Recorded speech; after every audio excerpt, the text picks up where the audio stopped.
Welcome to another episode of the Walks March Madness series presented by East Tennessee realtor Courtney McGee. Today's episode is with Tennessee guard Jahmai Mashack from Fontana, California. You may remember him from his buzzer beater against Alabama in the regular season, and I'm so excited for you guys to hear his story and faith. Enjoy the show. Welcome to the show, Jahmai. I appreciate it. I thank you guys for bringing me on. Yeah, thanks so much for coming. And gosh, I just felt the Lord's hand literally yesterday when I'm like, Jahmai might be coming on to the podcast tomorrow, and this dude just buried the shot that's taking over ESPN, right. And just taking over all and I'm like, what an amazing time, man, to glorify the Lord, because I'm like, he truly is what it's all about. But so Jahmai, because I feel like we just have to address it. Yeah. What was going through your mind during that shot, man? What's kind of the response been like? It's just such a cool moment. Man, it was amazing, honestly, for me to get that time. I feel like the stuff leading in before the shot was great. I got the 2 free throws. I got the tie-up. Got the 5-second call. Just things were kind of flowing. And in my head, I was feeling very confident to shoot that shot. I think right when I caught the ball, I knew that I was going to shoot it. And when I made it, and I kind of walked off, it was funny. The first thing I thought about was the Lord. That was the first thing that I thought about. And it was exciting for me to really have that platform in order to talk about my faith, to really inspire other people to want to do the same. And that's the reason why I came to Tennessee, is the reason why I play basketball as hard as I do, is because, God has given me a platform in order to speak loudly about something that I love, and I love to talk about, and I love to, continue to grow in. But also I want to be able to inspire people to do the same. Yeah, and so you talk about when you hit that shot, the first thing you think about is the Lord, and you're like, man, so what when you say you're thinking about the Lord, after hitting a shot like that, what's kind of that rush of feeling you're getting from the Lord, in that? What do you see? It's amazing, man. One thing that I want to absolutely let people know is that we're all human. Doubt creeps up all the time, and it happens, man. You go through ups and downs in life. This season has been extremely up and down road for me as far as basketball, and me talking to God, me having conversations with God when things weren't going well, me asking God, why? What's your opinion on this? Why would you choose to do this? But sticking to the faith, sticking to the plan of what He is. And honestly, before every game, I tell Him and I pray that no matter win, lose, no matter if I have a great game, bad game, I'm going to give you all the glory no matter what. And I knew even if we lost that game, I was going to give Him the glory. So when that happened and I won, the first thing that I decided to do and the first thing I thought about was to give Him all the glory to what I did, because without Him, I don't know what I would be. I don't know how I'll be able to maintain the ups and downs of this season without His encouragement, without His faith. Yeah. So when you speak to trusting the Lord through the wins, through the losses, heck, you could have been down 1 and missed that shot. Absolutely. And then you could find yourself in a whole different place. When you talk about that the Lord gives you that rest of man, when I put my faith in you, I'm good despite the outcome. Yeah. Can you speak more to that and just the security that you have in the rock of Jesus? It is really special, honestly, for a moment like this. For me, I don't know how other people feel. I feel like this is probably the biggest shot, if not, the biggest shot in Tennessee history for men's basketball, which is so surreal. But I always pray for God to just bless me to have a great game, bless me to score how many points I can, help me to help my team win. And I think this really just capitalized on not putting a limit on God. And that was my mistake. I was hoping for a game where I went off here for 4 or 5 threes. It's a dream of every kid to go off scoring wise. But for me to not even, this wasn't even a thought in my mind, for me to hit a game winner, buzzer beater from that far, shooting a 3, coming down in the biggest crowd that we've had in a while, against a rival, against a top 6 matchup, to get the number 1 seed, all of these stakes in line, all of these patterns in line, and it's not a coincidence. And I think that's one thing that really spoke to me, was just no matter what, you don't put a limit on God. He can get you out of any situation. He can uplift you and put you on the altar to really speak His word as loudly as you can. And I think that was His way of telling me to really go and do what I said I was going to do, and do what I said I was going to tell Him to do. And that was going to give Him all the credit, give Him all the glory, and give Him all the honor. And I even was thinking, as you were saying that, I was after a moment like that, like imagine if you didn't have the Lord, right? And you're getting all this attention, right? And you're feeling like, I just did that, right? Like that's me, Right. like I'm that guy. Right. And then, but the reality is then reality sets in, and then, next week you're like, okay, everything kind of simmers down, and it's like, how do you top that? How do you top that? And then you're playing this game, and you're just trying to top, and like, it's going to leave you unfulfilled, right? And I think that just comes down to like literally the gospel right there. And it's like, man, like, when you have Jesus, like all these things that are amazing are blessings from the Lord. And even through the lows, it's like there are times where he's going to refine you and make you more like him. So that's so amazing. And so I want to get a little bit more into your story, Jahmai. Like, so you grew up in California, and you came all the way over here to Tennessee. I am curious, like what actually like, I guess to kind of backtrack it, what was your faith like growing up versus now? Like, was there a transition? Like, did you grow up in it? Did you have like more of a moment where you really like came to Christ? Like what's your story in faith? For me, I grew up in the church. I was around it a lot as a child. My grandfather owns a church, so he was a pastor. He was preaching the gospel. And when I was younger, I knew a little bit about it, but I think the main thing that kind of separates people from people who are just learning about faith and people who have that real faith in Lord is the experience and those situations where you'll never forget that God had your back. And I think as a child I didn't have those moments yet, so I was kind of just believing in God just because my parents told me to, because I knew it was the right thing to do. But once I got older, once I start getting those real life experiences, once I start really seeing what God could do for me and what God can do for other people and how God can speak through me to other people, that's when I started to realize like how important he was to me and my family. My mom and my dad, I feel like, did a great job of really, being deliberate with really delivering that message to me and my siblings. And I think we grew up with having a lot of faith in the Lord. And I think that was number one for us, and we were always putting him in front. But once we got those experiences and we were kind of in those moments where we were down and we were asking God for help, and we were asking God to bring us out of this. And when he delivers tenfold, you know that it's nothing but him. Like it's not a doubt in your mind that comes up that was him. And I think not just with this moment that happened just now, but lots of moments before in high school, the beginning of college, non-basketball situations, it was the Lord that kind of got me out of that. And I really, gave him all the credit. But I think my faith has grown over the years, and I think that's how I say I've gotten to where I am now, is through the experiences. Yeah, and so when you kind of have those little moments where you're like, all right, like now I'm hitting, like, because you are right, when you're really young, you don't really have that adversity, you don't really have those low moments where you're like, you really even feel like you need God. But then you get to the point where you're like, oh, like, okay, like, wait, like I need this guy. Right. And wait, like, who is this Jesus guy? Like how can I know you? Like, how can I, and you said that kind of refines over the years. So when you say like, I lean on God, or I have a relationship with God, like what does that look like practically? Like if somebody's like, man, I want to take that, I kind of want to take that step. I want to, really know him. Like what were some of those things for you? Maybe even practical things that you're like, oh, I'm going to this is what I'm going to do to pursue a relationship.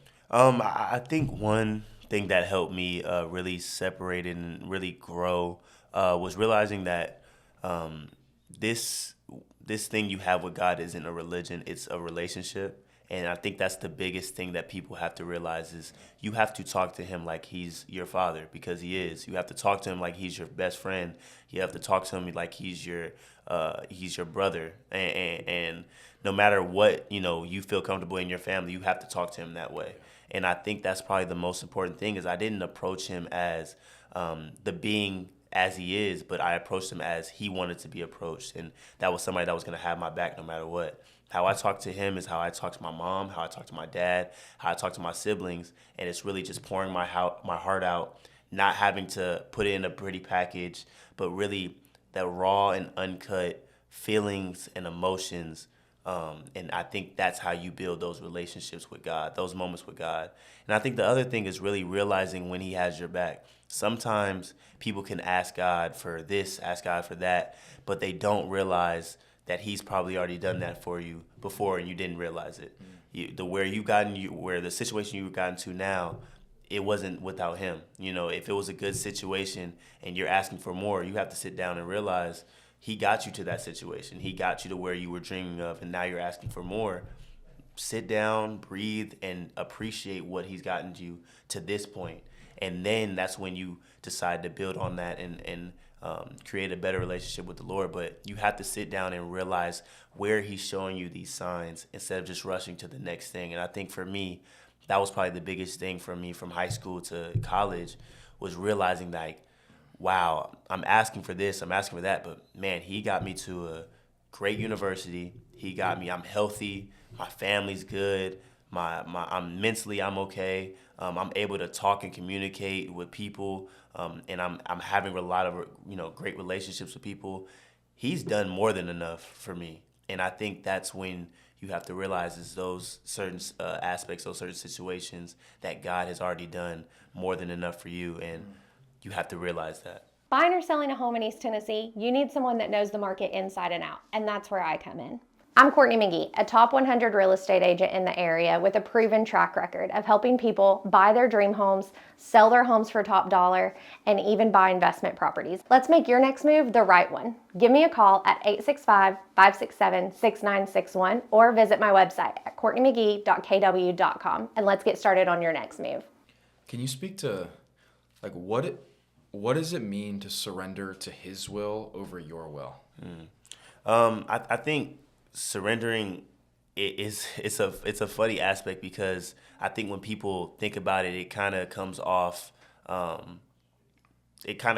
like you're beneath or like you're low, but God has love for you, and I think that's the biggest deal is when he asks you to surrender, when he asks you to do this, he's not doing it against your will. It's entirely your choice, but he knows what the benefit is for you to surrender to him. He knows what's on the other side. He knows what the future holds, and he wants you to buy into that so he can give you the fruits of your labor. And I think that's probably one of the biggest things. When people take their pride out of it, they take their whatever thoughts they have about feeling a certain way towards the Lord, or wanting to surrender, not wanting to surrender. Once they realize that God has the game plan, God has the map, God is the source, and if you tap into that, then you can achieve things that is beyond your belief. And like I said, this is a testimony that I'm gonna be able to preach for the rest of my life after hitting a shot like that. Is where I was, what I thought I can get to,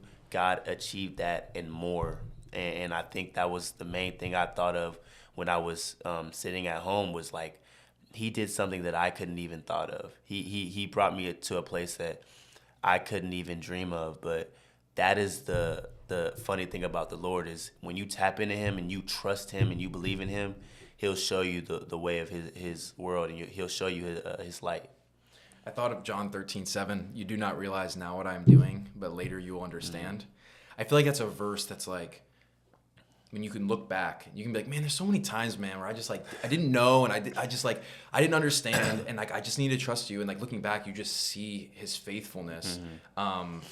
What is God's faithfulness to you? Like, how has he been faithful in your life? Man, I think he's stuck with me, and I think that's probably the main thing. I think a lot of people have stories like that where nobody's perfect, and people have had those opportunities where they kind of question, where they feel like, man, is he with me? Is this what he wants me to do? Is this how I'm supposed to react? What am I supposed to do in this situation?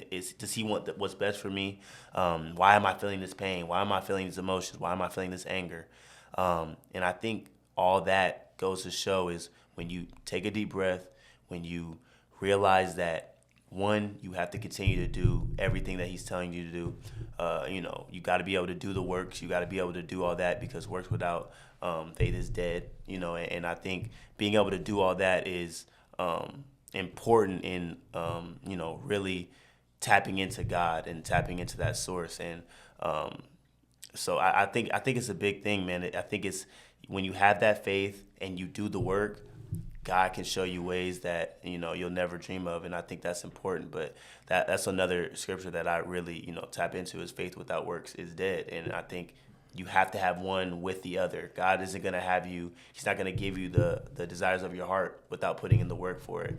And I think when you're able to do both and you combine both, and you really tap in and you have that faith with God, you know, he will show you amazing things. I was even thinking about like repentance, and I was thinking about how like, it's like, you know, you can be like, well, God, I want to change, but it's like, he wants to know, like, what step are you going to take? Like, what sacrifice, like, what are you going to, like, what are you going to give me to work with here? Like, are you going to, if you really care, like, are you going to take that step to, like, make it change, like, truly to change your heart, right? And it's like, oh, I'm going to do this different. I'm going to do this different because, Lord, I truly want to change. And, like, but you got to give him that step, right? And he'll do wonders through that. But Jahmai, I have one more question for you here, just to close this out. If somebody's like listening to this podcast, man, and they're just like, man, I'm so inspired by you, Jahmai, and like in your walk with Christ, and I'm just like interested in like kind of like taking a next step, like really pursuing a relationship with him. Like, what encouragement would you give somebody? I would say to stick it through, but to really run your race. I think that's the main thing that I can say. I feel like it's important to look at other people. It's important to be inspired by other people, and I want other people to be inspired by my story, how I play, how I compete, how I give, how I love, and I want that to be the source of what I give off to other people. And I think that's the main thing that going into basketball is what I wanted to really do, was inspire, was to show people that ability to think about other people but themselves. But I think the important thing is to run your race. What God has for you is what God has for you. And it's for nobody else but you. God has a plan for each and every single one of us. And when you sit down and you realize that that's the truth and that's God's truth, then you'll really see, you know, how powerful he is. And I really believe that truly, that when you sit down, you create that relationship with him, you get to know him, and you really get to know how much he loves us. Like, words can't explain the love he has for us and how much he wants to see us succeed, how much he wants to see us go down the right path. But he's not going to give us situations that we're not ready for. And I think that's probably one thing that I had to realize too, was God's not going to give me the success. God's not going to give me the platform if I don't know what to do with it. Because I can do one or two ways. I can say I'm a Christian and live a different lifestyle with that platform, and people are seeing that this is a Christian man that is doing these bad things. Or I can say I'm a Christian and use that platform to inspire people to really show the light on God and to live it. And I think that's important thing. So when you do get that platform, when you do get that opportunity, and you do trust in God, make sure that you're responsible for what you do with it. Make sure you realize the light, and make sure you spread the love, because it's a seed that can grow into a beautiful tree at the end of the day. It's awesome, man. Run your race. I love it. Well, that's it for this episode of the Walk Podcast, representing Tennessee here in the March Madness Project. But we're just so thankful for you, Jahmai, for coming on the podcast, and good luck here the rest of the season. Appreciate it, man. Thank you guys for letting me join you guys. Are you looking to buy or sell a home in East Tennessee? With a strong track record being in the top 100 agents, expert market knowledge, and a commitment to top-tier service, Courtney McGee is the realtor you want on your side. Whether it's finding the perfect home, securing the best deal, or making the process seamless, she works tirelessly for her clients. Ready to make a move? Call or text Courtney today at 865-567-6961 or visit CourtneyMcGee.kw.com to get started.